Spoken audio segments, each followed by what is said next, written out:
আসসালামু আলাইকুম। আজকে ৩টি সংগঠন নিয়ে আলোচনা করব। পরীক্ষার জন্য খুবই গুরুত্বপূর্ণ এবং সাম্প্রতিক সময়ে খুবই আলোচিত ৩টি সংগঠন। প্রথমে যেটা নিয়ে আলোচনা করব সেটা হচ্ছে ন্যাটো। তো ন্যাটো থেকে প্রশ্ন আসে নাই এমন কোনো পরীক্ষা নেই। প্রত্যেকটা পরীক্ষায় কিন্তু ন্যাটো থেকে প্রশ্ন হয়। গত বছর আসছে, তার আগের বছর আসছে, তার মানে এবারও কিন্তু ন্যাটো থেকে প্রশ্ন হবে। তো ন্যাটো কি আমরা সবাই জানি, ন্যাটোর আটলান্টিক ট্রিটি অর্গানাইজেশন।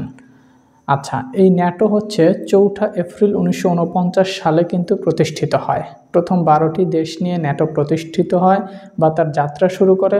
পরবর্তীতে কিন্তু এখন পর্যন্ত 2024 সাল পর্যন্ত ন্যাটোর কিন্তু 32টা সদস্য। তার মানে আমরা জানলাম যে ন্যাটোর সদস্য 32টি। তো এই 32টি সদস্যের সর্বশেষ সদস্য কিন্তু সুইডেন। তাহলে ন্যাটোর সর্বশেষ সদস্য কিন্তু সুইডেন। আচ্ছা, অর্থাৎ 32তম সদস্য সুইডেন, 31তম সদস্য ছিল ফিনল্যান্ড। মানে এটা কিন্তু পরীক্ষার জন্য গুরুত্বপূর্ণ এবং কয়েকবার আসছে যে ন্যাটোর মুসলিম সদস্যকে তুরস্ক এবং আলবেনিয়া যে কোনো একটা কিন্তু আসতে পারে। তো ন্যাটো কিন্তু একটা সামরিক জোট, এটাও কিন্তু পরীক্ষায় আসতে পারে যে ন্যাটো কোন টাইপের জোট। ন্যাটো হচ্ছে একটি সামরিক জোট। তাহলে আমরা দেখি, এক নজরে দেখি ন্যাটো একটি সামরিক জোট। ন্যাটো প্রতিষ্ঠা হয় 4 এপ্রিল 1949 সালে। ন্যাটোর সদর দপ্তর বেলজিয়ামের রাজধানী ব্রাসেলস এবং ন্যাটোর বর্তমান সদস্য 32টা দেশ এবং সর্বশেষ সদস্য হচ্ছে সুইডেন। পরবর্তীতে আমরা যাব আসিয়ান। তারপর আমরা আলোচনা করব আসিয়ান। আসিয়ান হচ্ছে বর্তমান বিশ্বের সবচাইতে অ্যাক্টিভ একটা সংগঠন। আমরা দেখেছি অনেক অর্থনৈতিক সংগঠন এবং এটা একটি সহযোগিতামূলক এবং বাণিজ্য এবং অর্থনৈতিক সংগঠন বলা হয়। তো এই টাইপের সংগঠনগুলো অনেক সময় হয় কিন্তু ইনঅ্যাক্টিভ হয়ে যায়, যেরকম সার্ক। তো এরকম অনেক সংগঠনকে আমরা ইনঅ্যাক্টিভ দেখি, কিন্তু একমাত্র সক্রিয় সংগঠন হচ্ছে আসিয়ান। যে আসিয়ান এখনও তারা কাজ করে যাচ্ছে এবং আসিয়ানের সদস্যগুলো কিন্তু তাদের নিজেদের ভাগ্য পরিবর্তন করে ফেলছে।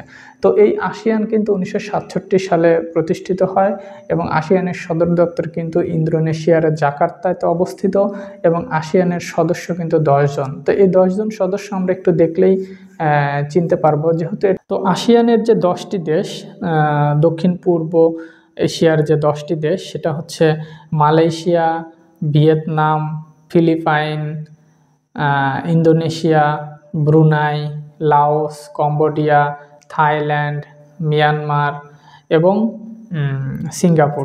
তো এই 10টি দেশ আমরা মোটামুটি একটু দেখলেই কিন্তু মনে থাকবে। তো এখান থেকে প্রশ্ন আসতে পারে কত সালে আসিয়ান প্রতিষ্ঠিত হয়। আসিয়ানের সদর দপ্তরটা গুরুত্বপূর্ণ। আসিয়ানের সদস্য 10 জন এবং যে কোনো একটি সদস্য পরীক্ষায় আসতে পারে যে নিচের কোনটি আসিয়ানের সদস্য বা নিচের কোনটি আসিয়ানের সদস্য নয়। পরবর্তী একটা গুরুত্বপূর্ণ সংগঠন নিয়ে আলোচনা করব, সেটা হচ্ছে 5 আইস। এটা অনেকের কাছেই নতুন।